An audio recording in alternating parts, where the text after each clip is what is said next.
आनन्दतीर्थभगवत्पादान् वन्दे निरन्तरं चित्रैः पदैश्च गम्भीरैर्वाक्यैर्मानेरखण्डितैः गुरुभावं व्यञ्जयन्ती भाति श्रीरैतीर्थवा नौमि न्यायसुधाधिकृज्जयमुनीन् श्रीपादरसन्मणीन् व्यासार्यान् विविधागमाप्तिविहरान् श्रीवादिराजानपि वन्दे हंसवरान् रघुत्तमगुरून् वैदग्ध्यवारानिधीन् श्रीसत्यव्रतराघवेन्द्रमुनिपान् सद्बोधसध्यानपान् विद्यायां विबुधाचार्यं वेदज्ञानाब्धिचन्दिरं दुर्मतध्वान्तमार्तण्डं सत्यध्यानमुनिं भजे सत्याभिज्ञकराब्जोत्थान् पञ्चाशद्वर्षपूजकान् सत्यप्रमोदतीर्थार्यान् नौमि न्यायसुधारतान् शास्त्रेषु पारदर्श्वानं शास्त्रज्ञेषु च वत्सलं दीनभक्तोद्धारकरं सत्यात्मानं गुरुं भजे विद्यापीठविदातारं विद्यावारिधिचन्दिरं विद्यार्थिवत्सलं वन्दे महामहिमसद्गुरुम् आपादमौलिपर्यन्तं गुरूणाम् आकृतिं स्मरेत् तेन विघ्नाः प्रणश्यन्ति सिद्ध्यन्ति च मनोरथाः श्रीगुरुभ्यो नमः हरिः ओम् ಪಾಂಡವರು ತಾವು ಹಾಕಿಕೊಂಡಂತಹ ನಿಯಮ ದ್ರೌಪದಿ ಒಂದೊಂದು ವರ್ಷ ಒಬ್ಬೊಬ್ಬರ ಜೊತೆಗೆ ಇರಬೇಕು ಅಂತ. ಧರ್ಮರಾಜನ ಜೊತೆಗೆ, ಭೀಮಸೇನ ದೇವರ ಜೊತೆಗೆ, ಮಧ್ಯಮ ಪಾಂಡವ ಅರ್ಜುನನ ಜೊತೆಗೆ, ನಕುಲ ಸಹದೇವರ ಜೊತೆಗೆ. ಯಾರಾದರೂ ಆ ನಿಯಮವನ್ನು ಉಲ್ಲಂಘಿಸಿದರೆ ತಾವು ತೀರ್ಥಯಾತ್ರೆಗೆ ಹೋಗಬೇಕು, 1 ವರ್ಷಗಳ ಕಾಲ ಬ್ರಹ್ಮಚರ್ಯದಿಂದ ಇರಬೇಕು. ಅರ್ಜುನನಿಗೆ ಮೊದಲಿಗೆ ಈ ಪ್ರಸಂಗ ಬಂತು. ಧರ್ಮರಾಜನ ಜೊತೆಗೆ ದ್ರೌಪದಿ ಇದ್ದಾಗ ಆಗ ಬ್ರಾಹ್ಮಣನ ಆಕಳು ಅಪಹಾರವಾಯಿತು. ಆ ಬ್ರಾಹ್ಮಣನ ಆಕಳು ಕಳ್ಳರು ಬಂದು ಅಪಹಾರ ಮಾಡಿದಾಗ ಗೋರಕ್ಷಣೆಗಾಗಿ ಬ್ರಾಹ್ಮಣ ಬಂದು ಅರ್ಜುನನಿಗೆ ಕೇಳಿದ, ಪ್ರಾರ್ಥನೆ ಮಾಡಿದ. ಆದರೆ ಅರ್ಜುನ ಎಲ್ಲ ಅಸ್ತ್ರಶಸ್ತ್ರಗಳನ್ನು, ತನ್ನ ಧನುಸ್ಸನ್ನು ಧರ್ಮರಾಜನ ಕೋಣೆಯಲ್ಲಿ, ಧರ್ಮರಾಜ ದ್ರೌಪದಿ ಇದ್ದ ಕೋಣೆಯಲ್ಲೇನೆ ಇಟ್ಟುಬಿಟ್ಟಿದ್ದ. ಆ ರಕ್ಷಣೆ ಮಾಡಲಿಲ್ಲ ಅಂತಂದರೆ ಪ್ರಜಾರಕ್ಷಣಾ ಗೋರಕ್ಷಣೆ ಮಾಡುವ ಜವಾಬ್ದಾರಿ ಹೊತ್ತದ್ದು, ಪ್ರತಿಜ್ಞೆ ಮಾಡಿದ್ದು ಅದು ತಪ್ಪಾಗ್ತದೆ. ಇನ್ನು ಒಳಗೆ ಹೋದ ಅಂತಂದರೆ 1 ವರ್ಷ ವನವಾಸ ಇದ್ದಂತೆ ಲೆಕ್ಕ. ಅಂದರೆ ತಾನು ಬ್ರಹ್ಮಚಾರಿಯಾಗಿ ಯತಿವೇಷ ಧಾರಣೆ ಮಾಡಿಕೊಂಡು ಹೋಗಬೇಕಾಗ್ತದೆ. ಹೀಗೆಲ್ಲ ಅವಸ್ಥೆ. ಅದಕ್ಕಂದ ನನಗೇನಾದರೂ ಸಮಸ್ಯೆ ಆದರೆ ಪರವಾಗಿಲ್ಲ, ಆದರೆ ಬ್ರಾಹ್ಮಣ ಬಂದಿದ್ದಾನೆ, ಅದು ಆಕಳ ರಕ್ಷಣೆ, ಕಳ್ಳರು ಅಪಹಾರ ಮಾಡಿದ್ದಾರೆ, ಹಾಗಾಗಿ ನಾನು ಒಳಗೆ ಹೋಗಿ ಪ್ರವೇಶ ಮಾಡಿ ಆ ಅಸ್ತ್ರಶಸ್ತ್ರಗಳನ್ನು ತಂದು ಬ್ರಾಹ್ಮಣನಿಗೆ ಆದ ಸಮಸ್ಯೆಯನ್ನು ಪರಿಹಾರ ಮಾಡಿದ. ಆಗ ನಾನು ಈಗ ತೀರ್ಥಯಾತ್ರೆಗೆ ಹೋಗ್ತೇನೆ ಅಂತ ಅರ್ಜುನ ಹೊರಟ. ಅರ್ಜುನ ತೀರ್ಥಯಾತ್ರೆಗೆ ಹೋಗ್ತಾನೆ ಅಂದರೆ ಎಲ್ಲರೂ ಬೇಡ ಅಂತ ತಡೀತಾರೆ. ನೀನೇನು ಬೇಕಂತ ಮಾಡಿದ್ದಲ್ಲ. ಬ್ರಾಹ್ಮಣ ಬಂದು ಕೇಳಿದ್ದಾನೆ, ಗೋ ರಕ್ಷಣೆ ಆಗಬೇಕಾದದ್ದು, ಹಾಗಾಗಿ ನೀನು ಬಂದಿದ್ದು, ಏನು ಅಪರಾಧ ಆಗಿಲ್ಲ, ಬಿಡು ಅಂತ ಬೇಕಾದೆಲ್ಲ ಹೇಳ್ತಾರೆ ಎಲ್ಲರೂ. ಆದರೆ ಅರ್ಜುನ ಕೇಳೋದಿಲ್ಲ. ನಾವು ಮಾಡಿದ್ದು ಪ್ರತಿಜ್ಞೆ, ಆ ಪ್ರತಿಜ್ಞೆ ನಿಯಮ ಇದೆ, ಆ ನಿಯಮಾನುಸಾರವಾಗಿಯೇ ನಾವು ಎಲ್ಲರೂ ನಡೆದುಕೊಳ್ಳಬೇಕು. ಹಾಗಾಗಿ ಅವಶ್ಯವಾಗಿ ನಾನು ತೀರ್ಥಯಾತ್ರೆಗೆ ಹೋಗ್ತೇನೆ ಅಂತ ಹೇಳಿ ಹೋದಾಗ ಸ್ನಾನದ ಸಮಯದಲ್ಲಿ ಆ ನಾಗಕನ್ಯೆ ಬಂದು ಆ ನಾಗಲೋಕಕ್ಕೆ ಕರೆದುಕೊಂಡು ಹೋಗ್ತಾರೆ. ಉಲೂಪಿ ಅಂತ ಅಲ್ಲಿ ಪುತ್ರವನ್ನು ಅಪೇಕ್ಷಾ ಪಡ್ತಾಳೆ.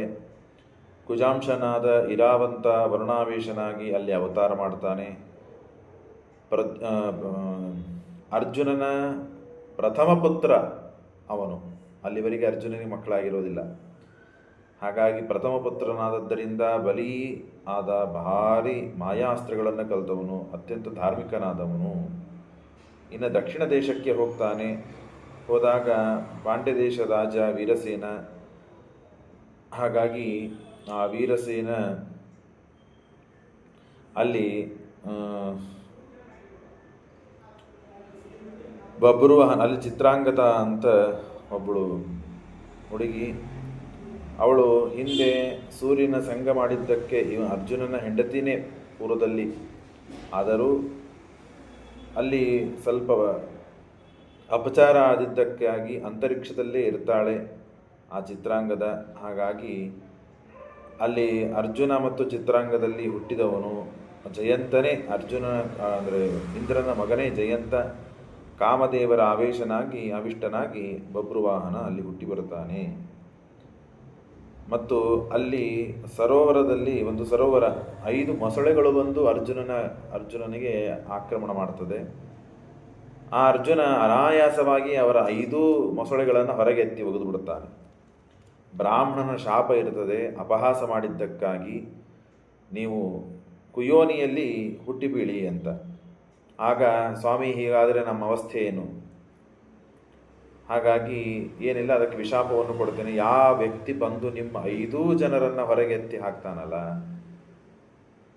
ಆಗ ನಿಮ್ಮ ಈ ಶಾಪ ಮೋಚನೆ ಅಂತ ನೀವು ಅರ್ಥ ಮಾಡಿಕೊಳ್ಳ್ರಿ. ಆಗ ಬಂದವರೆಲ್ಲ ಹಿಡಿತಾರೆ. ಯಾರೂ ಈ ರೀತಿಯಿಂದ 5 ಜನರನ್ನು ಹೊರಗೆ ಹಾಕಿರೋದಿಲ್ಲ. ಯದಾ ಖಿಲ ಓ ಯುಗಪತ್ ಸಮ ಸಂಪ್ರಕರ್ಷೆ ಏಕಸ್ತದಾ ನಿಜರೂಪ ತಿರೇ ಆಪ್ತಿ ಏವ ಅಲಂ ತುಷ್ಟೇನ ಬ್ರಾಹ್ಮಣೇನ ಅನಾಯತಾಂ ವಿಪ್ರಾಹ ಸಾತ್ ಕುತ್ಸಿತ ಯೋನಿತಾಸ್ತಾಹ ಕನ್ಯಾತೀರ್ಥೆ ಪಾಂಡವ ಸಮ್ಮುಮೋಚ. ಹೀಗೆ ಅವರೆಲ್ಲರೂ ಮುಕ್ತರಾಗಿ ತಾವು ತಮ್ಮ ತಮ್ಮ ಸ್ಥಾನವನ್ನು ಮತ್ತೆ ಪುನಃ ಪಡಿತಾರೆ. ಇಷ್ಟು ಆಗಿದೆ. ಕಾಲಕ್ರಮೇಣ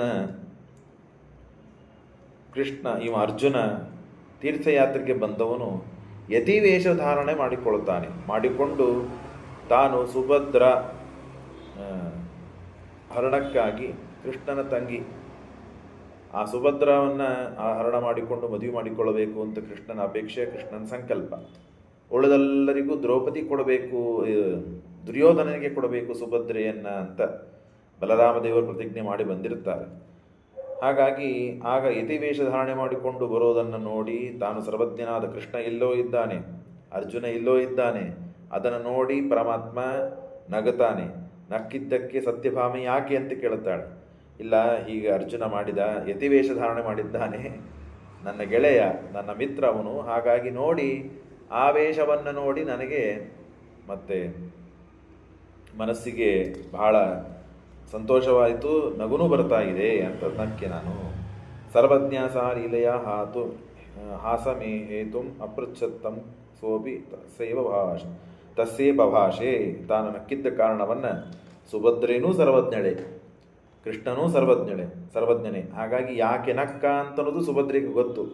ಆದರೂ ಸುಮ್ಮನೆ ಕೇಳ್ತಾನೆ. ಆಗ ರೈವತ ಪರ್ವತಕ್ಕೆ ಹೋದಾಗ ಅಲ್ಲಿ ಯತಿವೇಷವನ್ನು ಧಾರಣೆ ಮಾಡಿಕೊಂಡು ಮತ್ತೆ ಅರ್ಜುನ ಸುಭದ್ರ ಕೃಷ್ಣ ಬಲರಾಮರಿದ್ದಂತಹ ಸ್ಥಳಕ್ಕೆ ಬರ್ತಾನೆ. ಆಗ ಯತಿಗಳು ಬಂದಿದ್ದಾರೆ ಅಂತ ಹೇಳಿ ಬಹಳ ಸಂತೋಷದಿಂದ ದೃಷ್ಟ್ವಾಗಿರೋ ರೋಹಿಣೇಯ ಯತೀಂದ್ರ ವೇಷಂ ಪಾರ್ಥಂ ಜ್ಞಾತಿ ಯುಕ್ತ ಪ್ರಣಮ್ಯ ಚಕ್ರೇ ಪೂಷಾಂ ಫಲ್ಗುನೋಪಿ ಪ್ರಣಾಮಂ ಗುಣಜ್ಯೇಷ್ಠೋಸಿ ಇತಿ ಚಕ್ರೇ ಬಲಾಯ. ಆಗ ಯತಿವೇಷ ಧಾರಣೆ ಮಾಡಿದಂತಹ ಅರ್ಜುನ ಅಂತ ಗೊತ್ತಾಗಿಲ್ಲ ಬಲರಾಮದೇವರಿಗೆ. ಆಗ ಬಹಳ ಭಕ್ತಿ ಪರವಶರಾಗಿ ನಮಸ್ಕಾರ ಮಾಡ್ತಾರೆ. ಅರ್ಜುನನೂ ಪ್ರತಿಯಾಗಿ ನಮಸ್ಕಾರ ಮಾಡ್ತಾರೆ. ನೀವು ಗುಣದಲ್ಲಿ ಮತ್ತು ವಯಸ್ಸಿನಲ್ಲಿ ಹಿರಿಯರು, ಹಾಗಾಗಿ ನಮಸ್ಕಾರ ಮಾಡ್ತೇನೆ ಅಂತ ನಮಸ್ಕಾರ ಮಾಡಿ ಸರ್ವಜ್ಞಂ ತಂ ವಾಗ್ಮಿನಿಂ ವೀಕ್ಷ ರಾಮ ಕನ್ಯಾಗಾರೇ ವರ್ಷಕಾಲೇ ನಿವಾಸಂ. ಆಗ ಬಲರಾಮ ಹೇಳ್ತಾನೆ, ಇಲ್ಲ, ಚಾತುರ್ಮಾಸ್ಯ ಬಂದಿದೆ, ನಿಮ್ಮ ಸೇವಾ ಭಾಗ್ಯ ನಮಗೆ ಸಿಗ್ತದೆ. 4 ತಿಂಗಳುಗಳ ಕಾಲ ಮಳೆ, ಧೋ ಅಂತ ಮಳೆ ಇರ್ತದೆ. ಯಾಕೆ ಆಚೆ ಈಚೆ ಎಲ್ಲ ಓಡಾಡ್ತೀರಿ? ಚಾತುರ್ಮಾಸ್ಯವನ್ನು ನಮ್ಮ ಮನೆಯಲ್ಲೇನೆ, ನಮ್ಮ ರಾಜ್ಯದಲ್ಲೇನೆ ನೀವು ಚಾತುರ್ಮಾಸ್ಯ ನಿಭಾಯಿಸಬೇಕು, ಇಲ್ಲೇ ಇರಬೇಕು, ಎಲ್ಲ ವ್ಯವಸ್ಥೆ ನಾವು ಮಾಡಿಕೊಡ್ತೇವೆ ಅಂದಾಗ ಸತ್ಕಾರಪೂರ್ವಂ ಕಾರಯಿತ್ಯಾಹ ಕೃಷ್ಣ ನೈವೇದ್ಯೂಚೇರ್ ಕೇಶವೋ ದೋಷವಾದಿ. ಆ ಯತಿ ಇವನು ಸಾಮಾನ್ಯ ಯತಿ ಅಲ್ಲ, ಅವನಲ್ಲಿದ್ದಂತಹ ಎಲ್ಲ ದೋಷಗಳನ್ನು ಮತ್ತು ಗುಣಗಳನ್ನೂ ಪರಮಾತ್ಮನಿಗೆ ಗೊತ್ತಿಲ್ಲದೆ ಇನ್ನಿನ್ನು ಯಾರಿಗೆ ಗೊತ್ತಿರ್ತದೆ ಜಗತ್ತಿನಲ್ಲಿ, ಎಲ್ಲವನ್ನೂ ಹೇಳ್ತಾನೆ.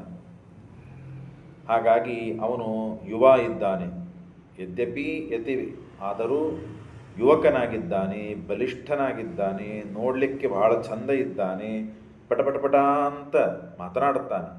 ಮಾತಿನಿಂದ ಇನ್ನೊಬ್ಬರನ್ನು ವಶಪಡಿಸಿಕೊಳ್ಳುವುದಿದೆ. ಮನುಷ್ಯ ಹಾಳಾಗ್ಲಿಕ್ಕೆ ಏನೇನು ಬೇಕೋ ಇವನಿಂದ ಎಲ್ಲ ಇದೆ. ಅದರೊಳಗೂ ತರುಣಿ ನಮ್ಮ ತಂಗಿ ಸುಭದ್ರೆ. ಹಾಗಾಗಿ ಅವಳು ಅನಾಯಾಸವಾಗಿ ವಶಳಾಗ್ತಾಳೆ. ಏನಾದರೂ ಸಮಸ್ಯೆ ಆಗಬಹುದು, ವಿಚಾರ ಮಾಡು, ನನಗಂತೂ ಇಲ್ಲಿರೋದು ಬೇಡ ಅಂತ ಅನ್ನಿಸ್ತದೆ.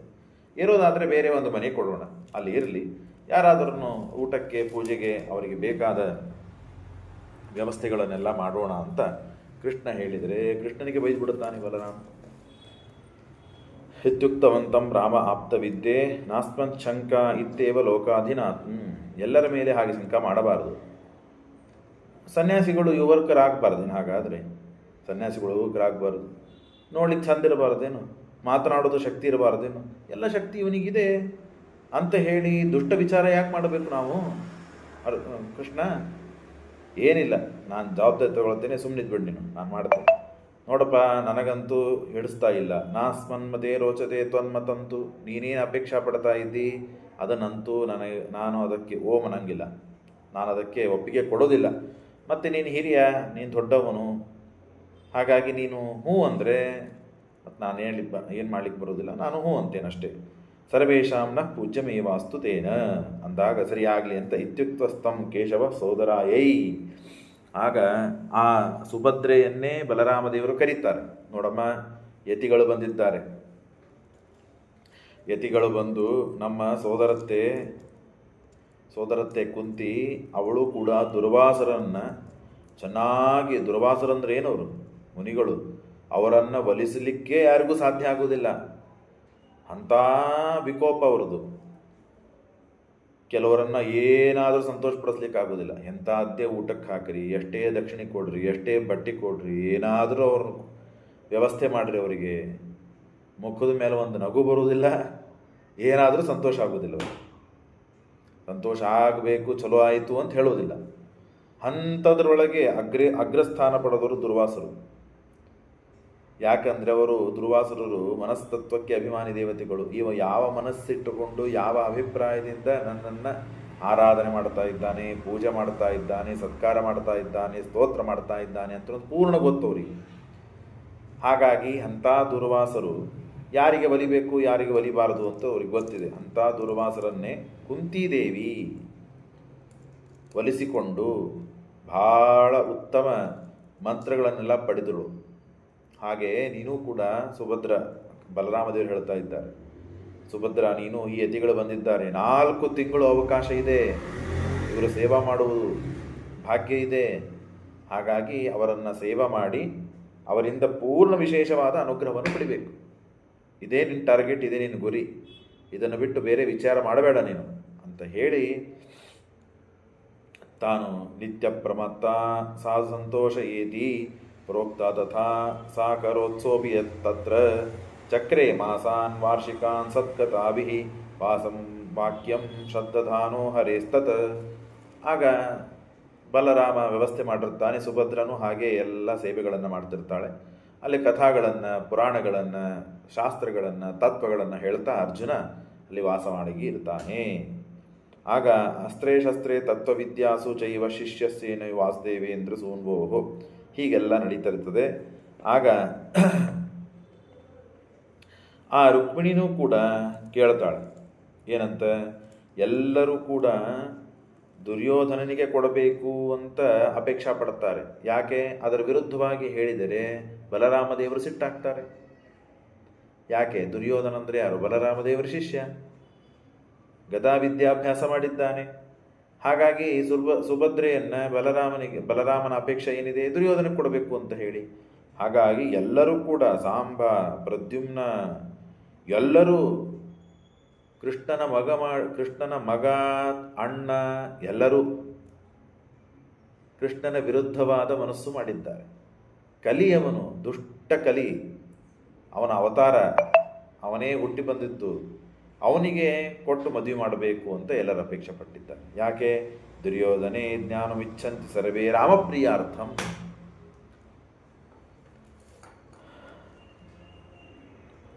ಯಾರು ಬಲರಾಮದೇವರ ಪ್ರೀತಿ ಆಗ್ತದೆ. ಹಾಗಾಗಿ ಅವರು ಏನು ಹೇಳ್ತಾರೋ ಅದನ್ನು ಒಪ್ಪೋಣ. ಜಾಯಮಾನ ಹರಿಸ್ತದ ಅಪಿ ಅಪ್ರಿಯಂ, ಇದು ಯದ್ಯಪಿ ಅಪ್ರಿಯವಾದದ್ದು ಕೃಷ್ಣನಿಗೆ, ಆದರೂ ಹೀಗೆ ಯಾಕೆ ಮಾಡಿದರು ಅಂದರೆ ಶ್ರೀಮದಾಚಾರ್ಯ ಹೇಳ್ತಾರೆ, ರಾಕ್ಷಸಾವೇಶ ಯುಕ್ತಾ ತಸ್ಮಾತ್ ಸರ್ವ ವಂಚಯಾಮಾಸ ಕೃಷ್ಣ. ಎಲ್ಲರೂ ರಾಕ್ಷಸರ ಆವೇಶದಿಂದ ಯುಕ್ತರಾಗಿದ್ದಾರೆ, ಅಸುರಾವೇಶ ಯುಕ್ತ. ಹಾಗಾಗಿ ಕೃಷ್ಣನ ವಿರುದ್ಧವಾದ ಮನಸ್ಸನ್ನು ಮಾಡಿದ್ದಾರೆ. ಕೃಷ್ಣನ ವಿರುದ್ಧವಾದ ಮನಸ್ಸು ಮಾಡಲಿಕ್ಕೆ ಒಂದನೇದ್ದು ಬಲರಾಮನಿಗೆ ಸಂತೋಷ ಆಗಬೇಕು ಅಂತ, ಎರಡನೇದ್ದು ಮುಖ್ಯವಾದ ಕಾರಣನೇ ರಾಕ್ಷಸಾವೇಶ, ಎರಡನೇದ್ದು ಬಲರಾಮನಿಗೆ ಕೃಷ್ಣನನ್ನು ಸಂತೋಷಪಡಿಸುವುದು ಬಿಟ್ಟು ಬಲರಾಮನಿಗೆ ಸಂತೋಷಪಡಿಸುವ ಅಗತ್ಯ ಏನು? ಬಲರಾಮನ ಶಿಷ್ಯನಾಗಿದ್ದಾನೆ ದುರ್ಯೋಧನ ಅಂತ ಹೇಳಿ, ಹೌದಾ? ಹಾಗಾದರೆ ಕೃಷ್ಣ ಬಾಲ್ಯಲೀಲೆಗಳನ್ನೆಲ್ಲ ತೋರಿಸ್ತಾ ಬಂದಿದ್ದಾನೆ. ಪ್ರತಿ ಹಂತಕ್ಕೂ ಪ್ರತಿ ಕ್ಷಣಕ್ಕೂ ಅವನು ದೇವರು ಸರ್ವೋತ್ತಮ ಅಂತ ಅನ್ನೋದು ಅನೇಕ ಜನರಿಗೆ ಆಯಾ ಕಾಲಕ್ಕೆ ಸಮಯದಲ್ಲಿ ಸಂದರ್ಭದಲ್ಲಿ ತೋರಿಸಿದ್ದಾನೆ.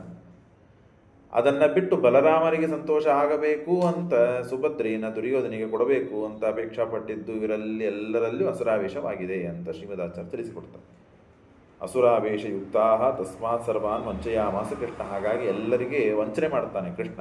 ಏನು ವಂಚನೆ ಮಾಡ್ತಾನೆ? ಎಲ್ಲರೂ ರೈವತಕ ಪರ್ವತಕ್ಕೆ ಕಳಿಸಿಬಿಡ್ತಾನೆ. ರೈವತ ಪರ್ವತಕ್ಕೆ ಕಳಿಸಿ ಪ್ರದ್ಯುಮ್ನ ಸಾಮ ಪ್ರಮುಖಾಶ್ಚ ವಂಚಿತ ಯೋಸ್ತೀರ್ಥಾರ್ಥಂ ರಾಮಯುಕ್ತ ಸಮಗ್ರಾಹ, ತೀರ್ಥಯಾತ್ರೆಗೆ ಹೋಗ್ಬಿಡ್ತಾರೆ ಎಲ್ಲರೂ. ರಾಮನಿಂದ ಅಂದರೆ ಬಲರಾಮ ದೇವರಿಂದ ಕೂಡಿಕೊಂಡು ಎಲ್ಲ ಕಡೆ ಎಲ್ಲರೂ ಹೋಗ್ಬಿಡ್ತಾರೆ. ಪಿಂಡೋದ್ಧಾರ ತತ್ರ ಮಹೋತ್ಸವೇಶು, ಪಿಂಡೋದ್ಧಾರದಲ್ಲಿ ಅಲ್ಲಿ ದೊಡ್ಡದಾದ ಮಹೋತ್ಸವ, ಅಲ್ಲೆಲ್ಲರೂ ಹೋಗಿಬಿಡುತ್ತಾರೆ. ಹೋದಾಗ ಸ್ವಲ್ಪ ಜನ ಮತ್ತು ರಾಜ್ಯದಲ್ಲಿ ಇರ್ತಾರೆ. ಸುಭದ್ರ ಮತ್ತು ಈ ಸನ್ಯಾಸಿ ವೇಷದಲ್ಲಿ ಇದ್ದಂತಹ ಅರ್ಜುನ ಇರ್ತಾರೆ. ಆಗ ಅರ್ಜುನ ಜೊತೆಗೆ ಪ್ರಾರ್ಥನೆ ಮಾಡ್ತಾ ನಮಸ್ಕಾರ ಮಾಡ್ತಾ ಸುಭದ್ರೆ ಮಾತನಾಡ್ತಾಳೆ. ಏನಂತ? ಸ್ವಾಮಿ, ನೀವು ಯತಿಗಳು ದೇಶ ಸಂಚಾರ ಮಾಡ್ತಾ ಇರ್ತೀರಿ.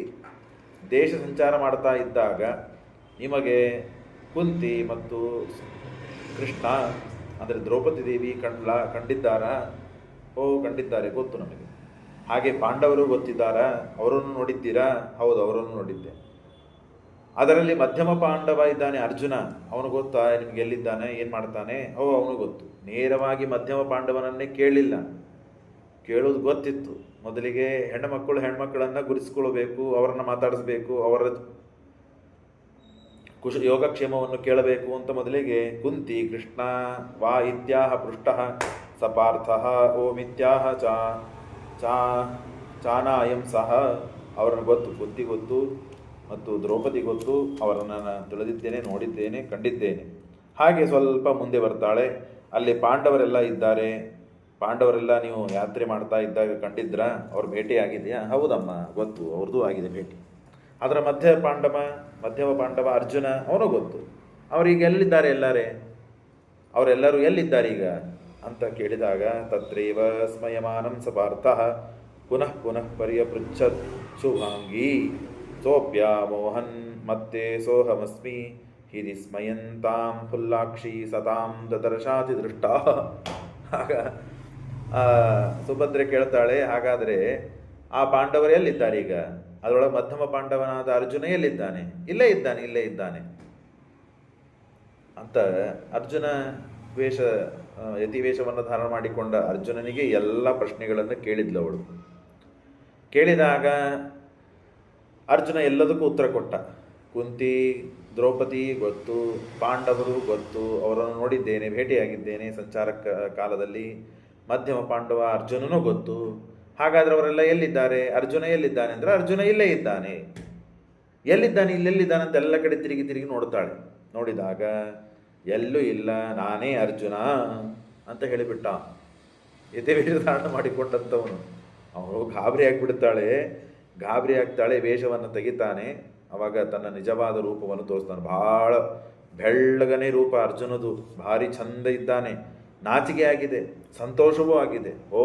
ಇಷ್ಟು ದಿವಸ ನಾನು ಸೇವಾ ಮಾಡಿದ್ದು, ನಾನು ಮನಸಾರೆ ಇಚ್ಛೆ ಪಟ್ಟು ಅಪೇಕ್ಷಾ ಪಟ್ಟು ಆರಾಧನೆ ಮಾಡುವಂತಹ ನನ್ನ ಗಂಡನೇ, ಭಾವಿ ಗಂಡನೇ ಅಂತ ಹೇಳಿ ತಥೋ ಹರ್ಷಾನ್ ಲಜ್ಜೆಯ ಚೋತ್ವಪಲಾಕ್ಷಿ ಕೇಚಿನ್ನೋಚೆ ಪಾರ್ಥ ಏನಾಮುವಾಚ ಕಾಮಾವಿಷ್ಟು. ಆಗ ಅರ್ಜುನ ಮತ್ತು ಸುಭದ್ರೆಯರು ಇಬ್ಬರೂ ಕೂಡ ಮನಸ್ಸು ಮಾಡ್ತಾರೆ ಮದುವೆ ಮಾಡಿಕೊಳ್ಳಿಕ್ಕೆ. ಕಾಯ ವಾಚ ಮನಸ ನಾವಿಬ್ಬರೂ ಒಂದಾಗಬೇಕು ಅಂತ ಹೇಳಿ ಮದುವೆ ಮಾಡಿಕೊಳ್ಳೋಣ ಅಂತಂದಾಗ ಅವಳು ಹೇಳ್ತಾಳೆ, ಇಲ್ಲ, ನಮ್ಮ ಕೃಷ್ಣನ ಅಪ್ಪಣೆ ಇಲ್ಲದೆ ಇದ್ದರೆ ನಾ ಯಾವ ಕಾಲನ್ನು ಮುಂದಿಡುವುದಿಲ್ಲ, ಯಾವ ವಿಚಾರವನ್ನು ಮಾಡೋದಿಲ್ಲ. ಹಾಗಾಗಿ ನಾತಿಕ್ರಮ ವಾಸುದೇವಸ್ಯ ಯುಕ್ತಾ, ಕೃಷ್ಣ ಬರುವವರೆಗೂ ಕಾಯೋಣ, ಅವನು ಬಂದ ಮೇಲೆ ಅವನ ಒಪ್ಪಿಗೆ ಕೊಟ್ಟಾದ ಮೇಲೆ ಮುಂದೆ ವಿಚಾರ ಮಾಡೋಣ ಅಂತ ಹೇಳ್ತ. ತಸ್ಮಾತ್ ತೇನ ಸ್ವಪಿತೃಭ್ಯಾಂ ಸದತ್ತಾಂ ಯುಕ್ತೋ ನಿಜೈರ್ಬಂಧು ವಿರ್ಮುಕ್ತಾಂ ಸಮುದ್ಭವ ಇತ್ಯಾಹ ಕೃಷ್ಣಂ ಸದಧ್ಯೌ. ಆಗ ಕೃಷ್ಣನನ್ನ ಮನಸಾ ಸ್ಮರಣೆ ಮಾಡಿದ್ದಕ್ಕೆ ಕೃಷ್ಣ ದಿಢೀರಂತ ಬಂದೇ ಬಿಟ್ಟ. ಅರ್ಜುನ ಸುಭದ್ರೆ ಇದ್ದ ಸ್ಥಳದಲ್ಲೇನೆ ಬಂದ್ಬಿಟ್ಟ. ಬಂದ ತಕ್ಷಣ ಕೃಷ್ಣ ಸ್ಮರಣೆ ಮಾಡ್ತಾನೆ. ತಂದೆ ತಾಯಿಗಳಾದಂತಹ ವಸುದೇವ ದೇವಕಿಯರು ಬರ್ತಾರೆ, ಇಂದ್ರ ಬರ್ತಾನೆ ಮೇಲಿನಿಂದ. ಹಾಗಾಗಿ ಕನ್ಯಾಪಕ್ಷದಲ್ಲಿ ವರಪಕ್ಷದಲ್ಲಿ ಕನ್ಯಾಪಕ್ಷದಲ್ಲಿ ವಸುದೇವ ದೇವಕಿ ಇರುತ್ತಾರೆ, ವರಪಕ್ಷದಲ್ಲಿ ಮತ್ತು ಇಂದ್ರ ಶಚಿ ಇವರಿರ್ತಾರೆ. ಇದ್ದು ಅಲ್ಲಿ ಸಮಮ್ಮುನಿಂದ್ರೈ ಫಲ್ಗುಣೇನ ಸ್ಮೃತಃ ತತ್ರೈವಾಸೀತ್ ಪ್ರೀತಿಯುಕ್ತೋ ನಿಶಾಯ. ಅಲ್ಲಿ ತನ್ನ ಅರ್ಜುನನ ಗೆಳೆಯ ಸಾತ್ಯಕಿ ಅವನಿಗೆ ಮತ್ತು ವಿಪೃಥು ಇವರಿಗಿಷ್ಟು ಹೇಳಿಟ್ಟಿರ್ತಾರೆ. ಅಲ್ಲಿ ಬಹಳ ವೈಭವದಿಂದ ಮದುವೆಯನ್ನು ಮಾಡಿಕೊಡ್ತಾರೆ. ಮದುವೆ ಮಾಡಿಕೊಂಡು ಕೃಷ್ಣ ಹೇಳ್ತಾನೆ, ಹಾಗಾದರೆ ಇಲ್ಲಿಂದ ಹೊರಟು ಹೋಗ್ರಿ ಅಂತ. ಆಗ ರಥವನ್ನು ನಡೆಸ್ತಾಳೆ ಯಾರು? ಈಗ ಮದುವೆ ಮಾಡಿಕೊಂಡ ಕೃಷ್ಣನ ತಂಗಿ ಸುಭದ್ರೆ. ಕೃಷ್ಣ ಎಲ್ಲ ಕಲಿಸಿಬಿಟ್ಟಿರ್ತಾನೆ, ಯಾವ ಪ್ರಸಂಗದಲ್ಲಿ ಏನೇನು ಮಾಡಬೇಕು, ಅಸ್ತ್ರಶಸ್ತ್ರಗಳನ್ನು ಪ್ರಯೋಗ ಮಾಡುವುದನ್ನು ಕಲಿಸಿರ್ತಾನೆ, ಹಾಗೆ ರಥವನ್ನು ನಡೆಸುವುದನ್ನು ಕಳಿಸಿರ್ತಾನೆ. ವಿಚಿತ್ರ. ಹಾಗಾಗಿ ಮಹೇಂದ್ರ ಕೊಟ್ಟಂತಹ ದಿವ್ಯವಾದ ಕುಂಡಲಗಳನ್ನು, ರತ್ನಗಳನ್ನು, ಆಭರಣಗಳನ್ನು ಎಲ್ಲ ಧಾರಣೆ ಮಾಡಿಕೊಂಡು ಅರ್ಜುನನ ಹೆಂಡತಿ ರಥ ನಡೆಸ್ತಾಳೆ. ಎಲ್ಲ ಯಾದವರನ್ನು ಓಡಿಸಿಬಿಡ್ತಾನೆ ಭಯಪಡಿಸಿ. ಅರ್ಜುನನ ಪರಾಕ್ರಮ ಮುಂದೆ ಯಾರು ನಿಂದಿರಬೇಕು? ತಾನೂ ಸ್ವಯಂ ಸುಭದ್ರೆನೂ ಯುದ್ಧ ಮಾಡ್ತಾಳೆ, ರಥವನ್ನು ನಡೆಸ್ತಾ. ಏನು ಕೌಶಲ ನೋಡ್ರಿ! ಅರ್ಜುನನಿಗೆ ಸರಿಯಾದ ಹೆಂಡತಿ ಸಿಕ್ಕಿದ್ದಾಳೆ, ಕೃಷ್ಣನ ತಂಗಿ. ಮತ್ತೆ ಕೃಷ್ಣ ಎಲ್ಲ ವ್ಯವಸ್ಥೆ ಮಾಡಿಬಿಟ್ಟಿರ್ತಾನೆ. ಹಾಗಾಗಿ ಹೊರಗೆ ಬರ್ತಾನೆ. ಊರಿನ ಹೊರಗಡೆ ಬಂದಾಗ ವಿಪೃಥು ಇರ್ತಾನೆ. ಅವನು ಯುದ್ಧ ಮಾಡಿದಂತೆ ಮಾಡ್ತಾನೆ, ಯುದ್ಧ ಮಾಡುವುದಿಲ್ಲ ಸರಿಯಾಗಿ. ಯಾಕೆ? ಅವನಿಗೆಲ್ಲ ಗೊತ್ತಿದೆ, ಹಾಗಾಗಿ ಬಿಟ್ಬಿಡ್ತಾನೆ. ಅನಂತರದಲ್ಲಿ ಎಲ್ಲ ಯಾದವರು, ಪ್ರದ್ಯುಮ್ನ, ಸಾಂಬ ಇತ್ಯಾದಿಗಳೆಲ್ಲರೂ ಬಹಳ ಸಿಟ್ಟಿಗೆ ಬಂದು, ಎಲ್ಲರಿಗಿಷ್ಟು ಗೊತ್ತಾಗ್ತದೆ ಅವನು ಸಾಮಾನ್ಯನಾದ ಯತಿ ಇದ್ದಿದ್ದಿಲ್ಲ, ಇಷ್ಟು ಅದ್ಭುತವಾದ ಪರಾಕ್ರಮವನ್ನು ತೋರಿಸಿ ಅನಾಯಾಸವಾಗಿ ನಮ್ಮ ಹುಡುಗಿಯನ್ನು ಅಪಹಾರ ಮಾಡಿಕೊಂಡು ಕರೆದುಕೊಂಡು ಹೋಗ್ಬಿಟ್ಟ. ಹಾಗಾಗಿ ಅವನು ನೋಡಲಿಕ್ಕೆ, ಅವನ ಪರಾಕ್ರಮ, ಅವನ ಸ್ಟೈಲು, ಅವನ ಕೌಶಲ ಇದೆಲ್ಲ ನೋಡಿದರೆ ಅವನು ಮತ್ತೇನಪ್ಪ ಅಂದರೆ ಅರ್ಜುನ ಅಂತ ನಮಗೆ ತಿಳಿತದೆ. ಅರ್ಜುನನ ಪೂರ್ಣವಾದ ಲಕ್ಷಣಗಳಿವೆ. ಹಾಗಾಗಿ ಅರ್ಜುನ ಅಪಹಾರ ಮಾಡಿಕೊಂಡು ಹೋಗಿದ್ದಾನೆ ಬಲರಾಮದೇವರೇ ಅಂತ. ತತಃ ಪರಾಜಿತವಚ್ಛಿಗ್ರಮೇತ್ಯ ಸಂಶ ಸರ್ವಂ ಹಲಿನೋಥ ಸೋಪಿ ಪ್ರದ್ಯುಮ್ನ ಸಾಂಬಾದಿಯುತೋಥ ಕೋಪಾತ್ ಆಯಾತ್ ಪುರಿಂ ಹಂತು ಕಾಮೋರ್ಜುನಂಚ. ಆಗ ಅವರೆಲ್ಲ ತೀರ್ಥಯಾತ್ರೆಗೆ ಹೋಗಿರ್ತಾರಲ್ಲ, ಅವರೆಲ್ಲ ಉತ್ಸವಕ್ಕಾಗಿ ಮತ್ತೆ ಹೋಗಿರ್ತಾರೆ. ಗೊತ್ತಾಯಿತು ಸುದ್ದಿ, ಎಲ್ಲರೂ ಬರ್ತಾರೆ. ಬಂದಾಗ ಮತ್ತೆ ಅರ್ಜುನನನ್ನು ಹೊಡೆದು ಮಾಡಿ ನನ್ನ ಹುಡುಗಿಯನ್ನು, ನಮ್ಮ ಸುಭದ್ರೆಯನ್ನು ಕರೆದುಕೊಂಡು ಬರೋಣ ಅಂತ ವಿಚಾರ ಮಾಡಿದರೆ ಬಲರಾಮದೇವರು ತಡೀತಾರೆ. ಕೃಷ್ಣ ಬಂದು ಎಲ್ಲಿವರೆಗೆ ಏನು ನಿರ್ಣಯ ತಗೋತಾನೆ ಅಲ್ಲಿವರೆಗೆ ನಾವು ಯಾವುದನ್ನು ವಿಚಾರ ಮಾಡುವುದು ಬೇಡ. ಗಡಿಬಿಡಿ ಮಾಡಿ ಯಾವುದೋ ನಿರ್ಣಯವನ್ನು ತೆಗೆದುಕೊಂಡು ಉದ್ದಟತನವನ್ನು ಮಾಡುವುದು ಬೇಡ ಅಂತ ಹೇಳಿ ಬಲರಾಮದೇವರು ಈ ಪ್ರಸಂಗದಲ್ಲಿ ಕೃಷ್ಣನ ಅನುಮತಿಗಾಗಿ ಕಾಯ್ತಾರೆ. ಕೃಷ್ಣ ಬರ್ತಾನೆ ಅಷ್ಟರೊಳಗೆ. ಆಜ್ಞಾ ವಿಷ್ಣು ಸನ್ಯುದ್ಧನ್ನಿವಾಸ್ಮೈ. ಅವನು ಯುದ್ಧ ಮಾಡೋಣ ಅಂತ ಹೇಳಿದರೆ ಯುದ್ಧ ಮಾಡೋಣ, ಬೇಡ ಅಂತ ಬಿಡೋಣ, ಅವನು ಏನಂತಾನೆ ನೋಡೋಣ. ಸುಮ್ಮನೆ ಮತ್ತೆ ವಿಚಾರ ಮಾಡೋದು ಬೇಡ. ಕೃಷ್ಣ ಬಂದಾನೆ. ಕೃಷ್ಣೋಪಿ ಸರ್ವಂ ವಿಪೃಥೋರ್ ನಿಶಮ್ಯ. ವಿಪೃಥು ಅವನಿಂದ ಪೂರ್ಣ ಎಲ್ಲ ಸುದ್ದಿಯನ್ನು ಕೇಳಿದ. ಕೃಷ್ಣನೇ ನಿಂತು ಮದುವೆ ಮಾಡಿಸಿದ್ದಾನೆ, ಕೃಷ್ಣನೇ ಎಲ್ಲ ಪ್ಲ್ಯಾನ್ ಹೇಳಿದ್ದಾನೆ, ಕೃಷ್ಣನಿಂದೇ ಹೊರಗೆ ತಮ್ಮ ಊರಿನಿಂದ ಹೊರಗೆ ಬಂದಿದ್ದಾರೆ, ಎಲ್ಲ ಯಾದವರನ್ನು ಸೋಲಿಸಿದ್ದಾರೆ. ಅನಂತರದಲ್ಲಿ ಅವರು ಬೇರೆ ಕಡೆಗೆ ಹೋದದ್ದು ಸುದ್ದಿ ಗೊತ್ತಾಯಿತು. ಅವರೆಲ್ಲ ತಿರುಗಿ ತಮ್ಮ ಊರಿಗೆ ಬಂದಿದ್ದಾರೆ. ಬಲರಾಮನು ಬಂದ, ಕೃಷ್ಣನು ಬಂದ. ಬಲರಾಮನಿಗೆಲ್ಲ ಹೇಳ್ತಾರೆ, ಹೋಗಿ ಅರ್ಜುನನ್ನ ಥಳಿಸಿ ಮಾಡಿ ಕರ್ಕೊಂಡು ಬರೋಣ, ಅವನನ್ನು ಸೋಲಿಸಿ ನಮ್ಮ ಸುಭದ್ರೆಯನ್ನು ಕರ್ಕೊಂಡು ಬಂದೋಣ ಅಂತಂದಾಗ, ಕೃಷ್ಣ ಬರುವವರಿಗೆ ಕಾಯಿರಿ ಅಂತ ಹೇಳಿದ್ದಕ್ಕೆ ಕೃಷ್ಣ ಬಂದ ತಕ್ಷಣ ಕೃಷ್ಣ ಏನು ಹೇಳಬೇಕು? ಅವಾಗ ತನ್ನನ್ನು ತಾನು ಸುರಕ್ಷಿತ ಮಾಡ್ಕೊಂಡು ಬಿಟ್ಟಿದ್ದಾನೆ ಕೃಷ್ಣ. ಮೊದಲಿಗೆ ಹೇಳಿಬಿಟ್ಟಿದ್ದಾನೆ ಬಲರಾಮ ದೇವರಿಗೆ, ಯತಿವೇಷ ಧಾರಣೆ ಮಾಡಿಕೊಂಡು ಬಂದವನು ಇವನು ಕಪಟಿ, ನೋಡಲಿಕ್ಕೆ ಬಹಳ ಚಂದ ಇದ್ದಾನೆ, ಬಲಿಷ್ಠ ಇದ್ದಾನೆ, ಹಾಗಾಗಿ ಇವನು ನಮ್ಮ ಮನೆಯಲ್ಲಿ ಇರೋದು ಬೇಡ ಅಂತ ಆಗಲೇ ಕೃಷ್ಣ ಹೇಳಿ ಮುಗಿಸಿಬಿಟ್ಟಿದ್ದ. ಅದೇ ಮಾತನ್ನೇ ಇಲ್ಲಿ ಹೇಳ್ತಾನೆ. ಅವಾಗ ಕೃಷ್ಣ ತಳಗ ಮುಖ ಹಾಕೊಂಡು ಕೂತಿರ್ತಾನೆ.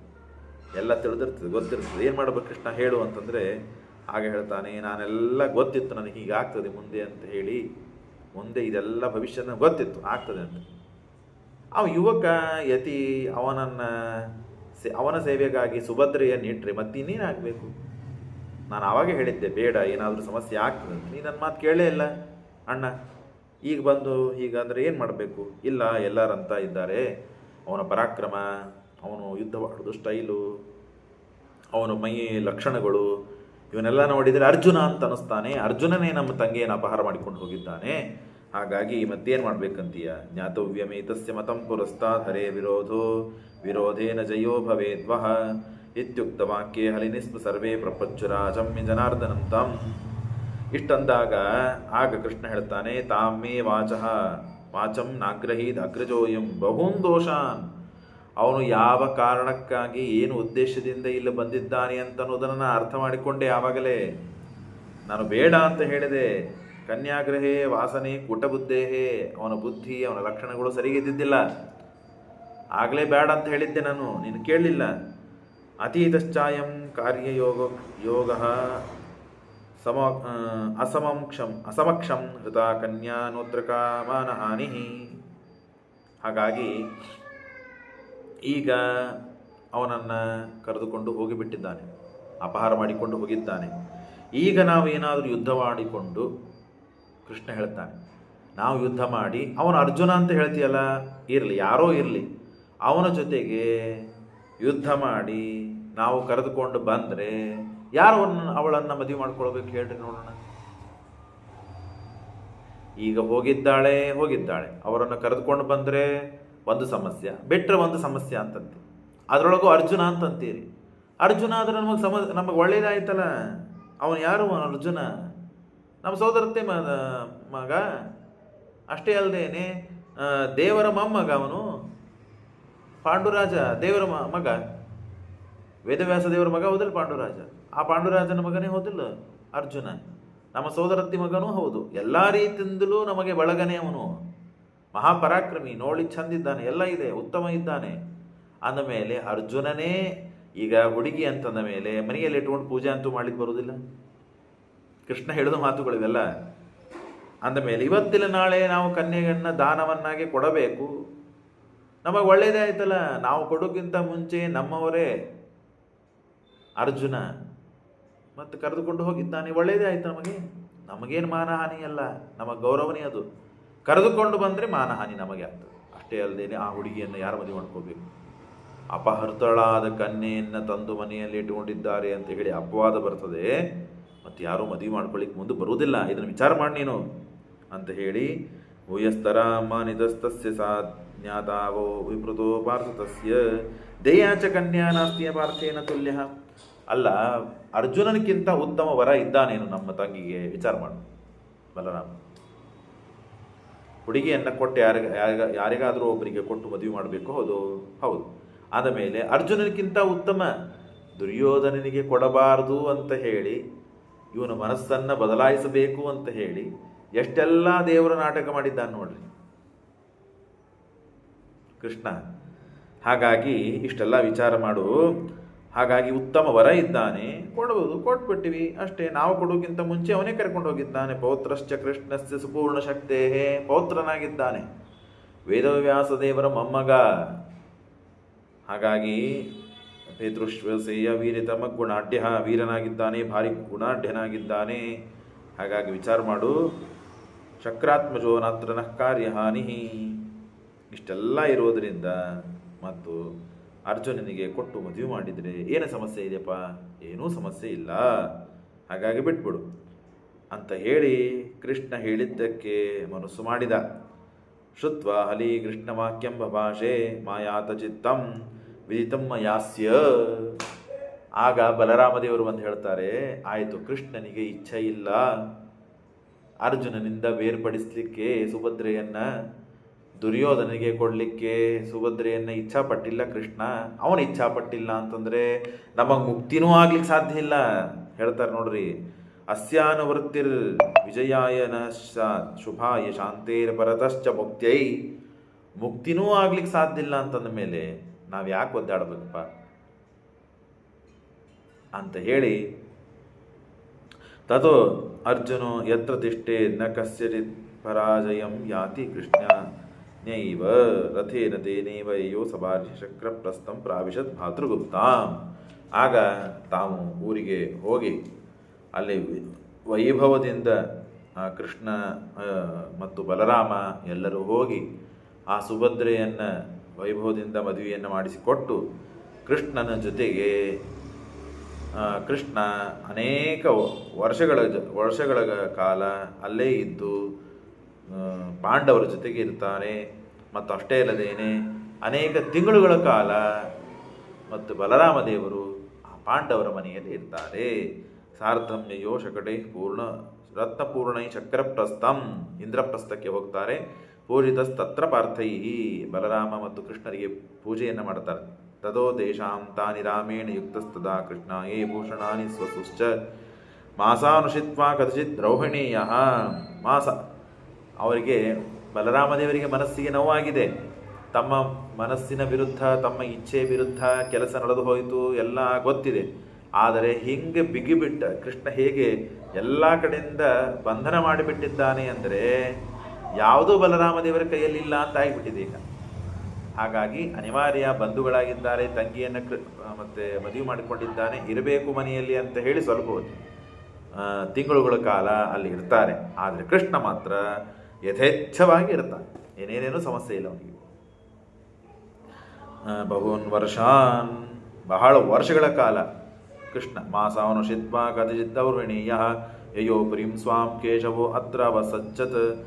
ಬಹೂನ್ ವರ್ಷಾನ್ ಪಾಂಡವೇ ಪೂಜ್ಯಮಾನಃ, ಪಾಂಡವರಿಂದ ಪ್ರತಿನಿತ್ಯವೂ ಸ್ತೋತ್ರಗೊಂಡು ಪೂಜೆ ಮಾಡಿಸಿಕೊಂಡು ಮರ್ಯಾದೆಯಿಂದ ಕೃಷ್ಣ ಆರಾಮಾಗಿ ಅಲ್ಲಿದ್ದಾನೆ. ಪ್ರೀತಿಂ ತೇಷಾಂ ಆದದೋ ಅಧಿಕಾಂಚ, ಹೆಚ್ಚು ಹೆಚ್ಚು ಪರಮಾತ್ಮ ಅವರಿಗೆ ಆಶೀರ್ವಾದ ಮಾಡ್ತಾ, ಪ್ರೀತಿ ಮಾಡ್ತಾ, ಅವರಿಗೆ ಅಲ್ಲಿ ಅನುಗ್ರಹ ಮಾಡ್ತಾ ಪರಮಾತ್ಮ ಇದ್ದಾನೆ.